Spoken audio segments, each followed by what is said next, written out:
Within days, thousands of homes would be reduced to ashes, famous landmarks would disappear, and tens of thousands of people would lose everything they owned. This isn't a movie. It actually happened in London over 350 years ago. Today, we're exploring the incredible story of the Great Fire of London and how one disaster changed Britain forever. Let's begin. The fire begins. The story starts on the early morning of the 2nd of September 1666.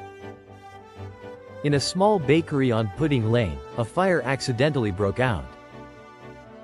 The bakery belonged to Thomas Farriner, who baked bread for the king. At first, nobody imagined this small fire would become one of the worst disasters in British history. But London was very different back then. Why did it spread so quickly?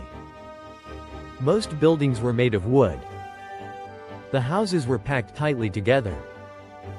The streets were extremely narrow.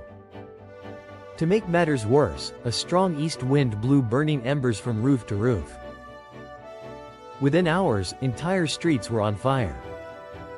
People rushed outside carrying whatever they could save. Some escaped with only the clothes they were wearing. Others lost everything.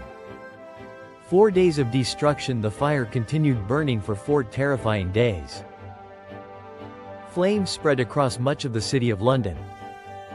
Churches, businesses, markets, and thousands of homes disappeared. Even the famous old St. Paul's Cathedral was completely destroyed. People watched helplessly as one of England's greatest buildings collapsed into flames.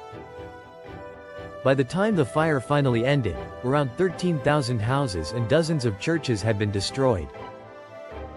Nearly 80,000 people were left homeless. How was the fire stopped? In 1666, there were no modern fire engines. Instead, people used leather buckets filled with water and simple hand pumps. These methods weren't enough. Finally, officials made a difficult decision. They ordered buildings to be demolished using gunpowder. By creating large empty spaces, the fire could no longer spread. As the wind weakened, firefighters finally gained control. London had survived, but it had changed forever. Rebuilding London after the disaster, Britain faced an enormous challenge. The city had to be rebuilt almost from scratch. This time, leaders wanted London to be much safer. New building rules required many houses to be built from brick and stone instead of wood. Roads became wider. Building standards became stricter. These changes helped reduce the risk of another disaster on the same scale.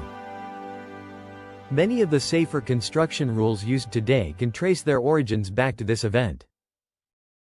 A city rises again. One of the biggest rebuilding projects was St. Paul's Cathedral.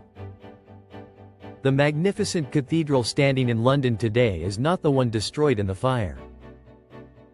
It was redesigned by the famous architect Sir Christopher Wren and became one of Britain's greatest landmarks. Today, millions of visitors admire it without realizing it exists because London had to rebuild after the Great Fire. Did the fire have any positive effects? It may sound surprising, but historians believe the fire also brought some unexpected benefits. The destruction allowed London to modernize. Older wooden buildings were replaced with stronger ones. The city became cleaner, safer, and better planned.